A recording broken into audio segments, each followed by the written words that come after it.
আসসালামু আলাইকুম। পঞ্চম শ্রেণীর শিক্ষার্থী এবং অভিভাবকদের স্বাগতম জানাচ্ছি আজকের এই ক্লাসে। আজকে আমরা আলোচনা করব তোমাদের ইসলাম শিক্ষা বইয়ের পঞ্চম অধ্যায় থেকে। পঞ্চম অধ্যায় থেকে তোমাদের বইয়ের ঠিক তোমরা যদি চলে আসো দেখতে পারবে ৭৫ পৃষ্ঠায় তোমাদের যে ছক দেওয়া হয়েছে, একইভাবে তোমাদের বইয়ের ঠিক ৭৮ পৃষ্ঠায় তোমাদেরকে যে ছকগুলি দেওয়া হয়েছে, এই ক্লাসে আমরা ছকগুলির সমাধান করব। একই সাথে অনুশীলন থেকে তোমাদেরকে যে টিক চিহ্ন, শূন্যস্থান পূরণ, বাম পাশের সাথে ডান পাশে মিলকরণ, শুদ্ধ অশুদ্ধ, সংক্ষিপ্ত প্রশ্ন, বর্ণমূলক প্রশ্নগুলি রয়েছে, এগুলো আমরা পর্যায়ক্রমে সমাধানগুলি করে ফেলবো। তো চলো আলোচনাটি শুরু করা যাক। শুরু করছি পরম করুণাময় মহান আল্লাহ তাআলার নামে।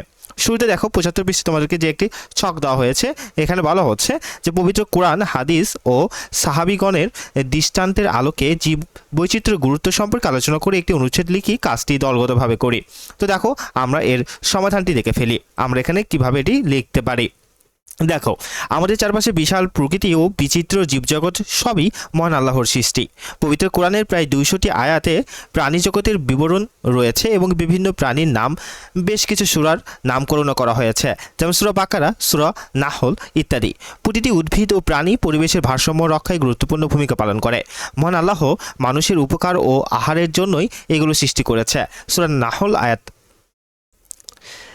আমাদের মহানবী সাল্লাল্লাহু আলাইহি ওয়াসাল্লাম সর্বদা গাছপালার পরিচর্যা করতেন।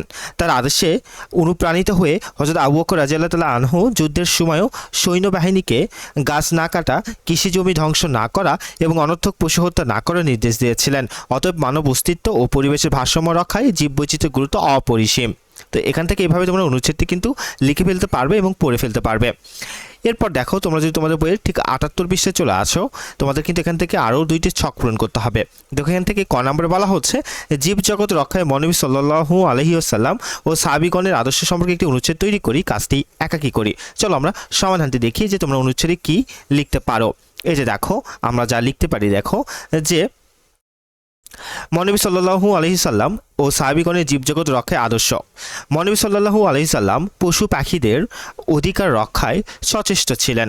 তিনি অযথা প্রাণী হত্যা নিষিদ্ধ করেন এবং বলেন, যে ব্যক্তি অন্যায়ভাবে চুরি বা তার চেয়ে ছোট পাখিকে হত্যা করে, আল্লাহ তাকে কিয়ামতের দিন জিজ্ঞাসাবাদ করবেন। সুনানে নাসাই।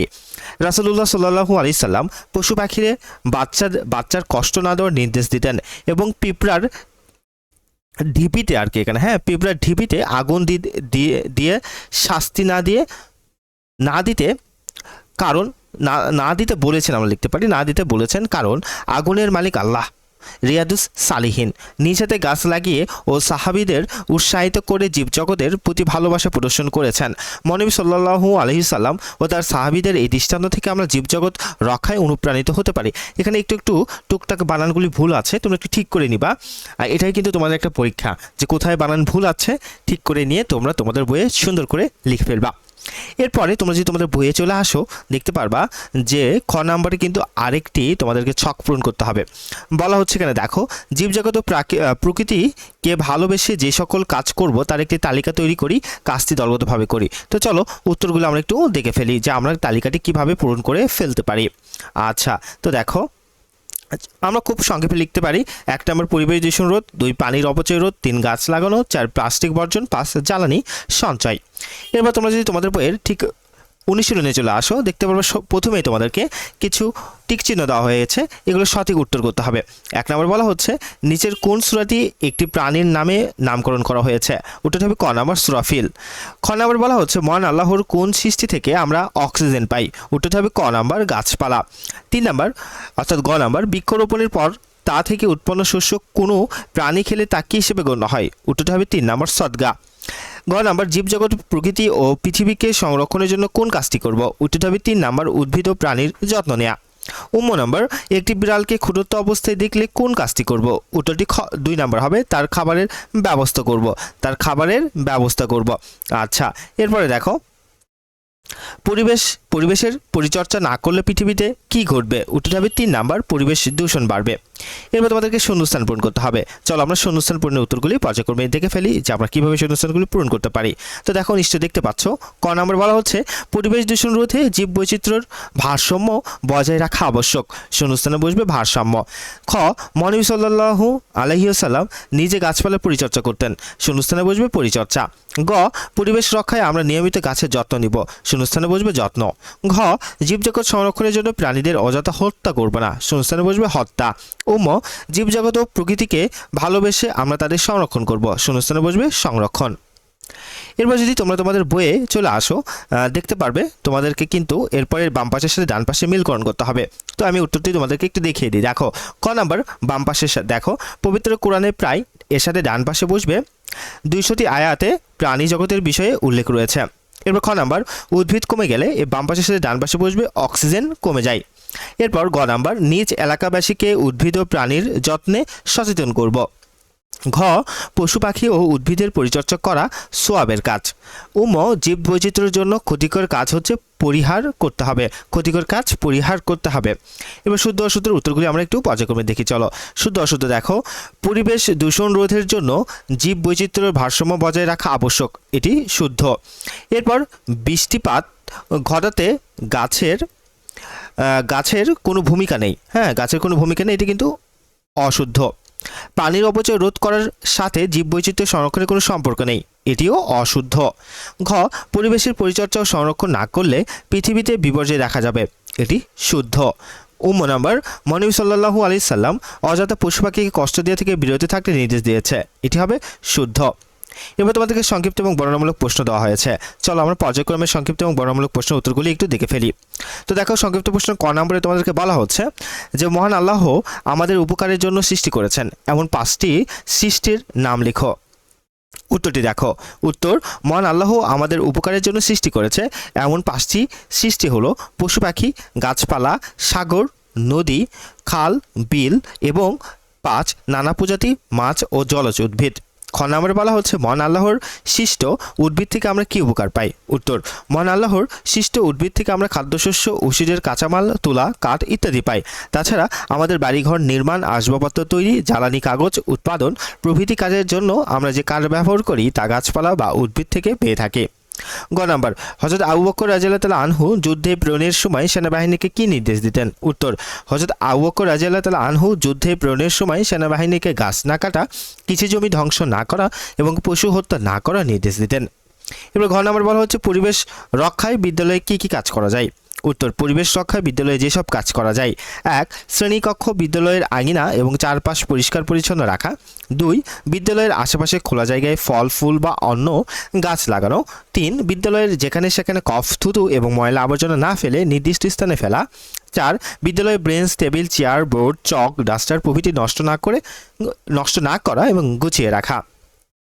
এছাড়াও তোমাদের এখান থেকে সংক্ষিপ্ত প্রশ্ন উত্তরগুলি। এরপর আমরা খুব সহজ করে বর্ণনামূলক প্রশ্ন উত্তরগুলি একটু পর্যায়ক্রমে দেখে ফেলি। চলো, ক নম্বর বর্ণনামূলক প্রশ্ন বলা হচ্ছে মহান আল্লাহর সৃষ্টি হিসেবে জীব বৈচিত্র্যের গুরুত্ব ব্যাখ্যা করো। উত্তর, মানবজাতির অস্তিত্ব এবং পরিবেশের ভারসাম্য রক্ষায় মহান আল্লাহর সৃষ্টি হিসেবে জীব বৈচিত্র্য বিশেষ ভূমিকা পালন করে।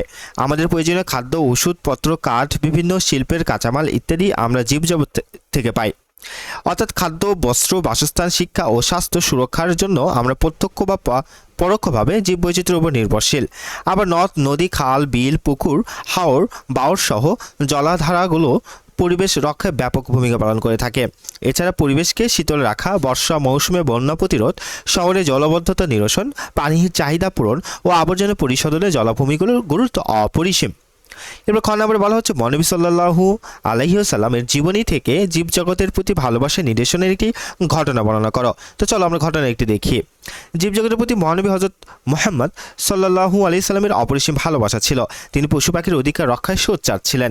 তিনি অযথা প্রাণী হত্যা থেকে বিরত থাকতে নির্দেশ দিয়েছেন। নিজে জীবজগতের প্রতি তার ভালোবাসার নিদর্শনে একটি ঘটনা বর্ণনা করা হলো। হযরত আব্দুল্লাহ ইবনে মাসউদ রাদিয়াল্লাহু তাআলা আনহু বর্ণনা করেছেন, আমরা রাসূলুল্লাহ সাল্লাল্লাহু আলাইহি সাল্লামের সঙ্গে এক সফরে গিয়েছিলাম। তিনি আমাদের কাছ থেকে একটু দূরে গেলে আমরা একটি লাল পাখি দেখতে পেলাম। পাখির সঙ্গে 2টি বাচ্চা ছিল এবং আমরা বাচ্চা 2টিকে ধরলাম। এ সময় মা লাল পাখি তার ডানা দিয়ে মাটিতে আঘাত করছিল।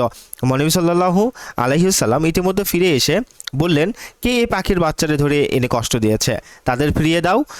নবী সাল্লাল্লাহু আলাইহি ওয়াসাল্লাম সেখানে একটি পিঁপড়ার ঢিবিও লক্ষ্য করলেন, যা আমরা পুড়িয়ে দিয়েছিলাম। তিনি আবার জিজ্ঞাসা করলেন, এই আগুন কে দিয়েছে?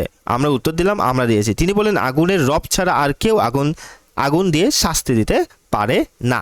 তো এ ছিল ছোট্ট একটি গল্প, তাই না? এভাবে তোমরা সুন্দর করে কিন্তু পড়ে ফেলে মুখস্থ করে ফেলতে পারবে।